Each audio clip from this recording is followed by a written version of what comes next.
Alex's voice cut through the clatter of dishes. Lara, tea. Now. I stopped, my hand in soap water. Just a sec, am washing the dishes. What? It was exasperated, laced heavily with the impatient. Stop it, bring me the tea soon. Are you incapable of simple instructions, or what? It was Mrs. Whitmore, my mother-in-law, speaking from the living room. She sat there, devouring a slice of cake she'd taken from the fridge, her eyes glinting with malice. I sighed, glancing at the mountain of dishes. There were so many. Leave them for later. Just do what we say, useless wife. Alex's voice was a whip, each word stinging. I am Lara, a 28-year-old working mother trapped in a life that felt more like a prison than a home. Married at 23, I had hoped for love and companionship. Instead, I found myself in the clutches of Alex and his overbearing mother. Our son, only 4, was the sole source of joy in my bleak world. We lived in Alex's parents' house, a decision forced upon me under the guise of caring for Mrs. Whitmore after my father-in-law's passing.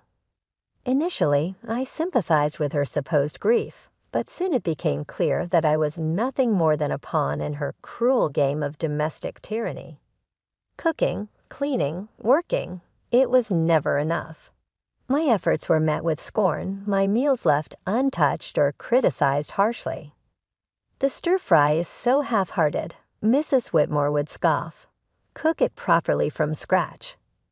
I'm busy and can only do simple things, I'd respond, trying to keep my voice steady.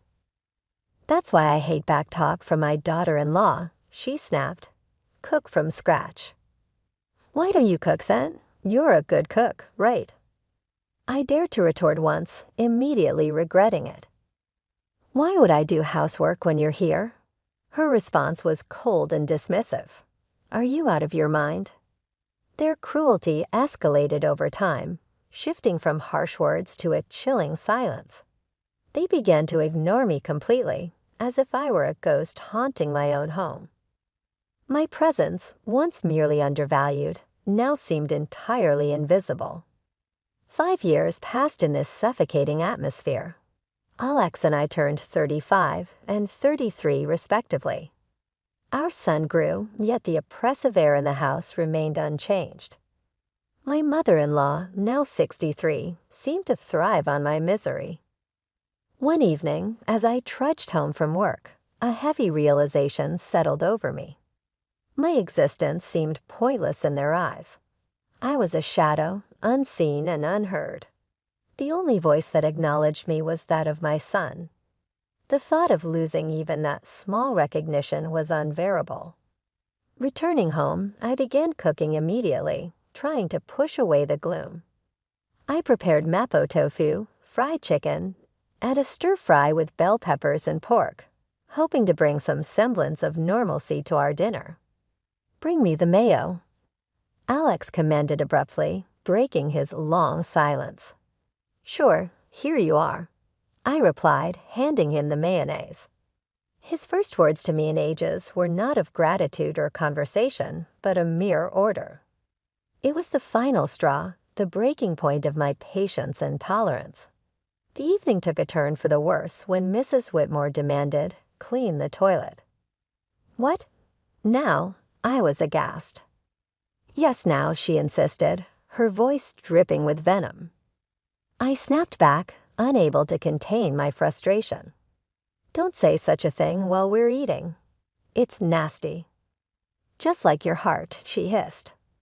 Our argument escalated quickly, with Alex interjecting, demanding I apologize to his mother. But I refused, standing my ground for the first time in years. The conflict reached its peak, and in that moment, a decision crystallized within me. I needed to escape this toxic environment, not just for my sake, but for my son's as well. I retreated to my room, my resolve hardening. I downloaded divorce papers, filled them out, and slammed them in front of Alex. His shock was palpable, but I felt nothing but a cold determination. I'm filing these. I declared, my voice steady. As I stood there, facing my husband's bewildered expression, I realized I had finally stepped out of the shadows. It was time to reclaim my life. The days following my declaration of divorce were a whirlwind of cold glares and biting remarks. But amidst this storm, I found an unfamiliar sense of liberation. One evening, as I served dinner, Mrs. Whitmore looked at the meal with disdain. "You call this food? Even a child cooks better." I bit my tongue, focusing on my son's smiling face. "Eat up, sweetheart. I made your favorite tonight." Alex chimed in, his voice dripping with sarcasm. "Oh, playing the perfect mother now, are we? What a joke." I could feel the anger bubbling inside me, but I kept my composure. I just trying to make a nice dinner for our son. Mrs. Whitmore snorted. "Don't act high and mighty. You're just a burden in this house." The tension at the table was palpable. Alex's attempts to belittle me only intensified. "So, Ilara, have you thought about how you'll survive after the divorce? You can barely keep a house, let alone your own life." I looked him straight in the eye. "I have been supporting this family for years. I'm not worried about taking care of myself and our son." His smirk faded slightly, a flicker of unease crossing his face. Mrs. Whitmore quickly intervened. "Don't be absurd. You need us more than we need you." The conversation turned to finances, a topic they usually avoided. "You two realize that without my salary, this household would crumble," I stated, more to myself than to them. Mrs. Whitmore scoffed. "We'll manage. We don't need your pity money." But Alex's silence spoke volumes. He knew the truth. Without my income, they would be in dire straits. In the following days, their behavior became increasingly erratic. Mrs. Whitmore would oscillate between trying to sweet-talk me into staying and hurling insults when I didn't comply. Alex, on the other hand, seemed lost, his arrogant facade crumbling as the reality of his financial dependence became undeniable. One afternoon, I overheard a conversation between them that chilled me to the bone. "She can't leave us like this," Alex hissed. "We need her money." Mrs. Whitmore's reply was cold and calculated. "Don't worry. I have a plan. We'll make her life so miserable she won't dare to leave." Hearing their true intentions laid bare was a revelation. They didn't care about me or even our son. It was all about control and money. That night, as I lay in bed, a plan began to form in my mind. If they wanted a battle, I would give them one. But it wouldn't be fought with words or petty arguments. I would hit them where it hurt the most, their pride in their pockets. The next morning, I started putting my plan into action. I contacted a lawyer, a sharp, no-nonsense woman who came highly recommended. "I want a divorce, and I want to make sure they don't get a penny more than they deserve," I told her. She nodded, her eyes glinting with determination. "We'll make sure of that. You've been the sole breadwinner, right? We'll use that." As the days passed, my resolve only grew stronger. I started documenting everything, the insults, the financial manipulation, even the smallest of grievances. It was time to turn the tables. It was time for them to face the consequences of their actions. As I built my case, a sense of empowerment filled me. For the first time in years, I felt like I was in control of my own destiny. The shadows of contempt were slowly lifting, and in their place, a new dawn was emerging. As the divorce proceedings began, the atmosphere in the house grew increasingly toxic. Yet with each passing day, my sense of fear diminished, replaced by a steely resolve. One evening, Mrs. Whitmore tried a different tactic. "Ilara, dear, why don't we forget all this nasty business? You know we're family." Her words dripped with insincerity. I met her gaze unwavering. "Family doesn't treat each other the way you've treated me." Alex, who had been quietly observing, scoffed. "Oh, playing the victim now. You're not as innocent as you pretend to be." I felt a surge of anger, but kept my voice calm. "I'm not playing anything, Alex. I'm just no longer willing to be your scapegoat." The conversation turned, as it often did, to finances. "You think you can just take our son and leave? How will you support him?" Alex challenged. I smiled, a small, confident curve of my lips. "I've been supporting this family for years. I think I can manage." Mrs. Whitmore's expression twisted into a sneer. "You're nothing without us. You'll come crawling back." But their words no longer held power over me. I knew my worth, and I knew the truth. The next day, I met with my lawyer again. She laid out the strategy clearly. "We'll expose their financial dependency on you. It will play a crucial role in the custody battle and the division of assets." I nodded, feeling a sense of vindication. The law was on my side, and I was ready to fight back. At home, the tension reached a boiling point. Mrs. Whitmore's attempts to undermine me became more desperate. "You think you're so smart," she spat one evening. "But you're just a cold-hearted woman abandoning your family." I looked her straight in the eyes. "No, I'm a woman who's finally standing up for herself." Alex jumped in, his voice laced with venom. "You'll regret this. You can't survive without me." But his threats fell on deaf ears. I was done being intimidated. As the days went by, my preparations for the court battle intensified. I gathered financial statements, recorded their abusive remarks, and collected evidence of their negligence. One afternoon, as I was organizing my documents, my son came to me. "Mom, are we going to be okay?" His voice was small and uncertain. I pulled him into a hug, feeling a surge of protectiveness. "Yes, sweetheart, we're going to be just fine. We're leaving this place and starting a new, happy life, just you and me." His arms tightened around me, and in that moment, I knew I was making the right decision. I was fighting not just for myself, but for my son's future. The day of the court hearing loomed closer, bringing with it a sense of impending freedom. I was ready to face Alex and Mrs. Whitmore, ready to end their reign of control and emotional abuse. I was ready to reclaim my life and give my son the peace and happiness he deserved. It was time for justice, and I was determined to see it served. The day of the court hearing arrived, a day I had been anticipating with a mix of dread and determination. As I sat across from Alex and Mrs. Whitmore in the courtroom, I felt a sense of surrealism. This was the moment where everything would change. The proceedings began with cold formality. Alexa's lawyer portrayed him as a devoted husband and father, struggling under the weight of false accusations. Mrs. Whitmore played the part of the grieving mother-in-law wronged by an ungrateful daughter-in-law.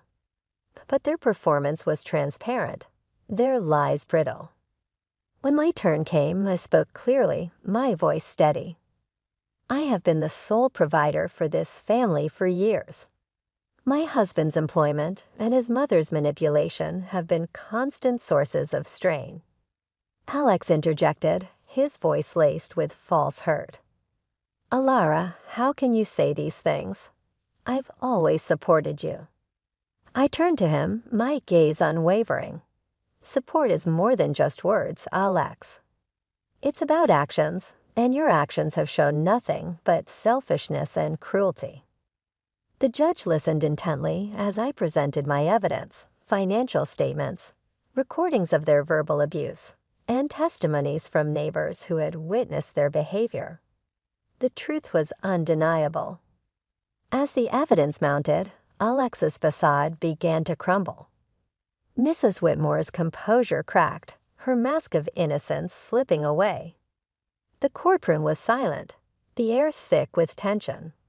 Then came the revelation that sealed their fate. My lawyer presented photographs and documents proving Alexa's infidelity and Mrs. Whitmore's illicit affair with a wealthy neighbor, Mr. Harwood. The courtroom erupted in murmurs as the images were displayed, showing them in compromising positions. Their deception was laid bare for all to see.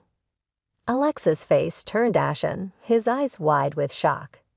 Mrs. Whitmore's expression twisted into one of fury, her hands trembling. "You invaded our privacy," she shrieked, her voice shrill.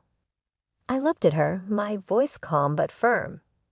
"No, I exposed the truth, a truth that you both have been hiding for too long."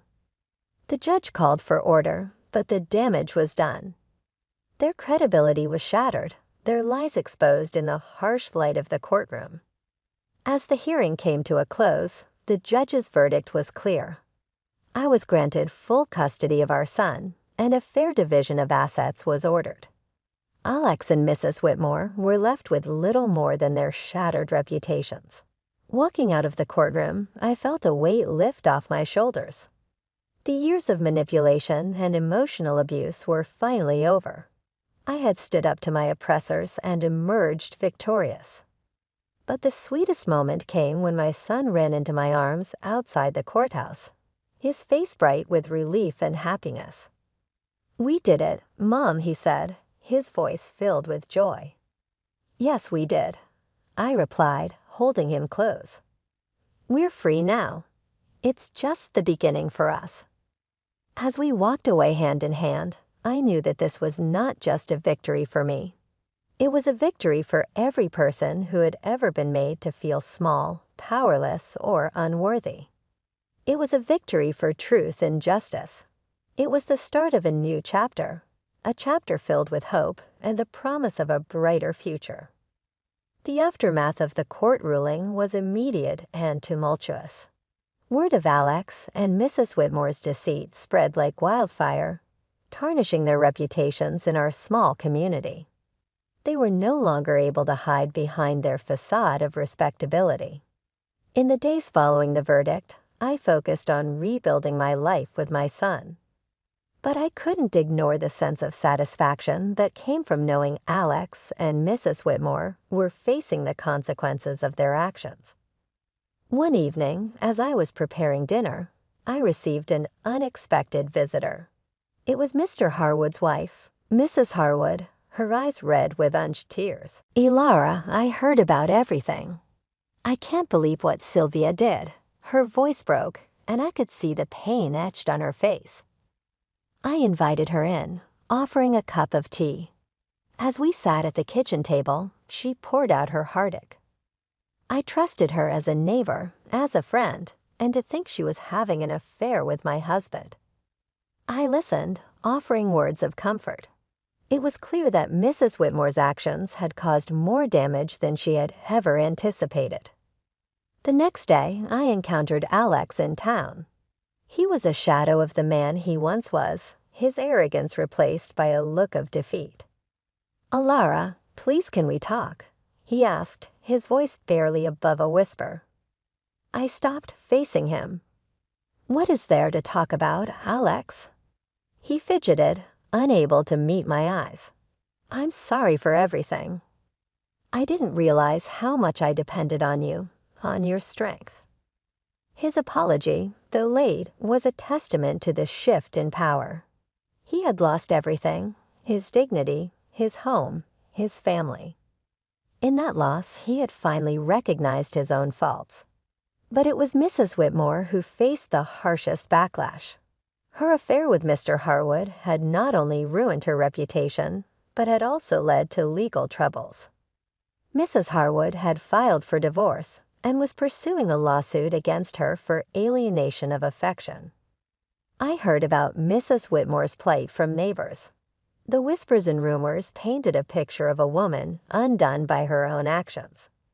She had become an outcast, shunned by those she had once considered friends. One afternoon, I saw her at the grocery store. Her eyes were downcast as she hurried through the aisles. Our paths crossed, and for a moment, our eyes met. The look of resentment and defeat in her eyes was unmistakable. "You did this to me," she hissed under her breath as she passed by. I watched her go, feeling a mix of pity and vindication. "No, Sylvia, you did this to yourself," I whispered to myself. The tides of justice had turned, and the consequences of their actions were now inescapable. Alex and Mrs. Whitmore were living the life they had crafted through years of deceit and manipulation. As I watched them struggle with the aftermath, I knew that the best revenge was living well, free from their toxic influence. As I turned my focus back to my son and our new life, I realized that this was not just a story of revenge. It was a story of liberation, of breaking free from the chains of abuse and control. And as I looked to the future, I knew that the best was yet to come.